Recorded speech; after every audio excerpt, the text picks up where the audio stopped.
자, 두 번째는 카운팅입니다. 카운팅. 자, 우리가 아까 전에 확률은 전체 중에 부분의 개수라 그랬죠.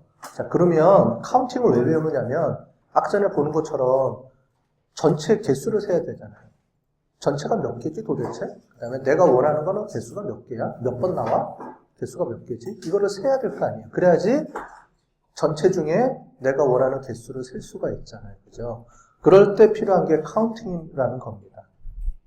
그래서 확률을 배울 때 왜 순열, 조합, 수학 시간에 많이 듣던 그죠? 얘기가 나오는데 이런 걸 왜 배우고 왜 이렇게 어려웠냐? 지금 우리가 순열하고 조합하고 배우는 이유는 뭐냐면 카운팅이에요.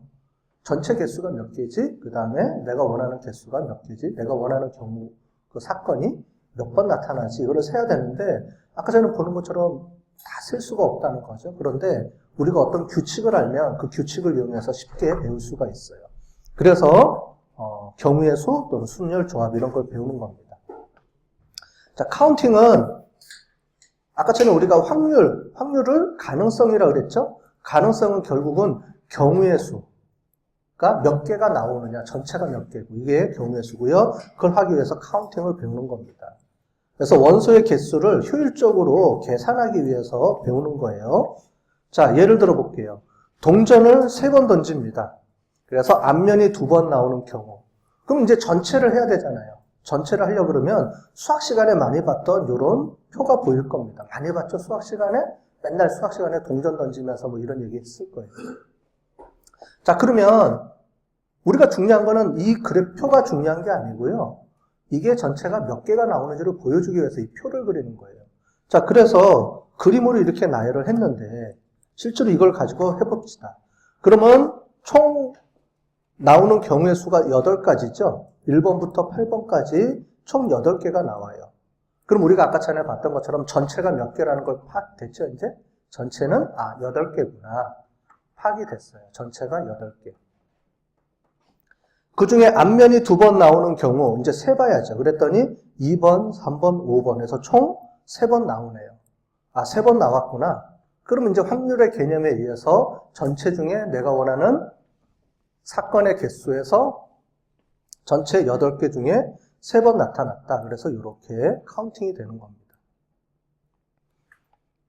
자, 그런데 만약에 동전을 10번 던져요. 그러면은 이 표를 몇 개를 만들어야 돼요? 얼마나 만들어야 되죠?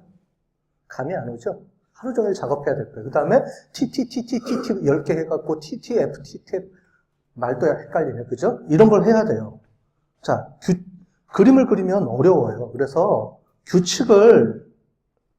규칙이 있을까? 규칙이 있습니다. 그래서 통계에서도 당연히 이런 규칙을 만들어 놨겠죠. 그죠? 그래서 쉽게 카운팅 할 수 있는 걸 만들어 놨어요. 이런 개념을 이용해서 결국은 카운트를 해서 뭘 하자는 거예요? 확률을 계산해낼 수 있다는 거예요. 우리가 지금 하는 거는 순열, 조합 이게 중요한 게 아니고요.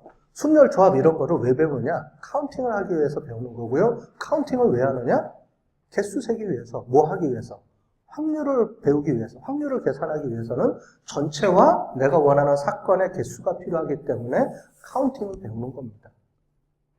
되셨죠?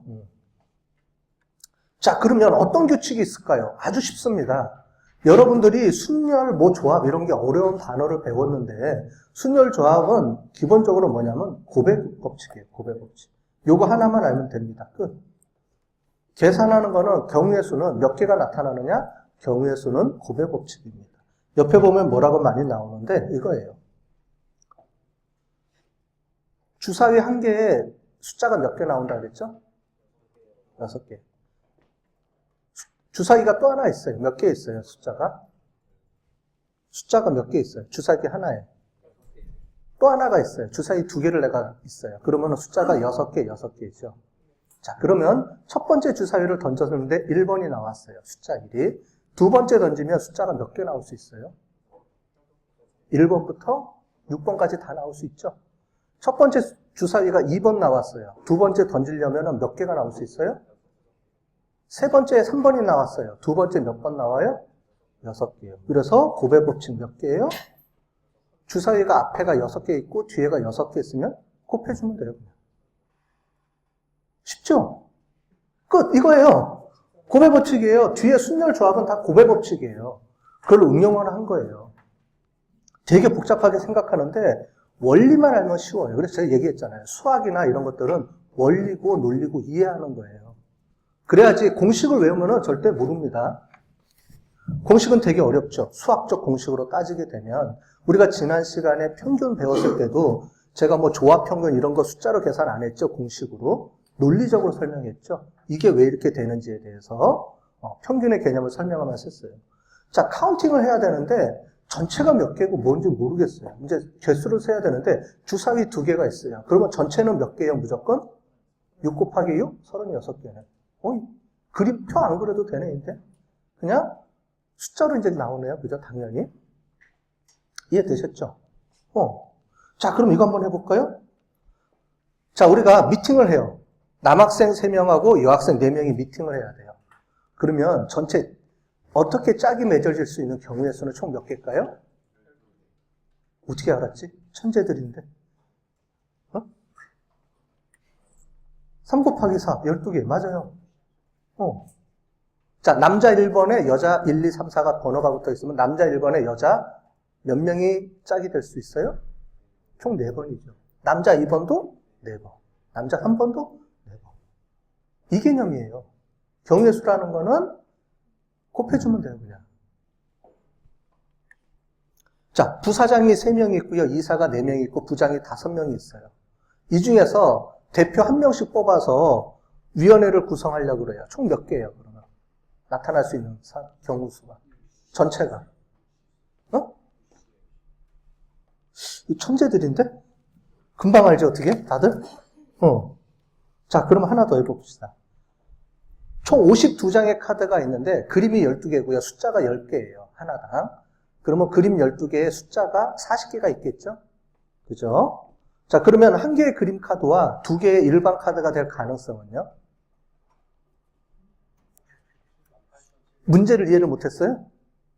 자, 우리 카드가 있는데 카드에는 색깔이 4개가 있다 그랬죠? 그죠? 색깔이 4개가 있는데 하나의 색깔당 13장의 카드가 있어요.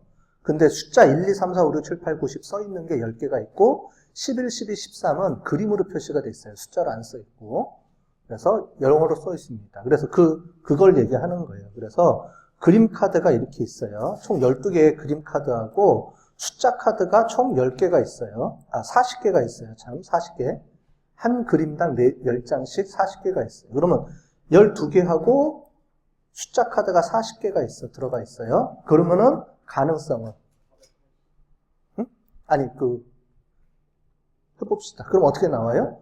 12개 곱하기. 자, 일반 카드가 몇 개가 들어가요? 2개여야 되죠? 그럼 어떻게 될까요? 이제 조금 고민이 되죠, 갑자기. 곱해줬으면 됐는데, 자, 이것도 곱해줘야 돼요. 근데 어떻게 곱해줄까요? 라는 게 문제겠죠. 어떻게 곱해주면 될까? 자, 일단 12개 곱하기 40은 나왔죠. 근데 한 장을 더 뽑아야 돼. 한 번 더. 카드가 2장 돼야 되잖아요. 그죠? 그러면 한 장 뽑았으면 그 다음에 몇 장 남았어요? 이거예요. 여러분들은 지금 뭐 배운 거냐면은 순열이라는 걸 배운 거예요. 순열. 이게 순열이에요.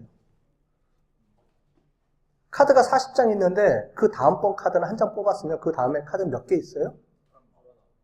39개. 한 장 또 뽑아. 그러면 그 다음 카드는 몇 장 있어요? 38개. 이게 뭐예요? 순열. 다른 말로 하면. 자, 이해되셨어요? 이겁니다. 자, 그러면 부분합이라는 게 있어요. 전체가 아니고 부분합으로 해볼까요? 만약에 부사장 3명, 이사 4명, 부장 5명이 있으면 2명으로 위원회를 구성할 수 있는 경우의 수는 어떻게 될까요?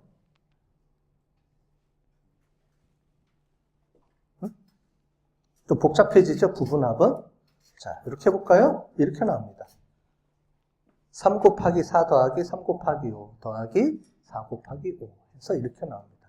2명만 짝을 지을 수 있으니까. 1명이 빠지니까. 그죠? 그건 나중에 한번 해보시고. 자, 이런 게 있어요. K전자는 반도체 공정에 미치는 변수에 대해서 우리가 실험을 하려고 합니다. 변수가 총 3개예요.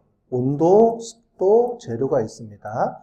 온도는 세 종류고요. 습도는 네 종류고 재료는 세 종류가 있어요. 그죠? 5일 동안 실험을 할 수가 있고요. 실험은 하루에 5번만 할 수 있어요. 그러면 총 몇 번 실험할 수 있어요? 5일 동안 5번 실험하니까 하루에 25번이죠. 자, 그러면은 여기 온도, 습도, 재료를 실험할 때 하루에 5번 실험하면은 다 할 수 있을까요? 없을까요? 응? 없어요? 왜 그러죠?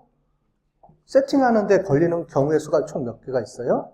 세 종류, 네 종류, 세 종류니까 총 36가지죠. 그런데 우리가 할 수 있는 거는 총 몇 개예요? 25번 할 수 있죠.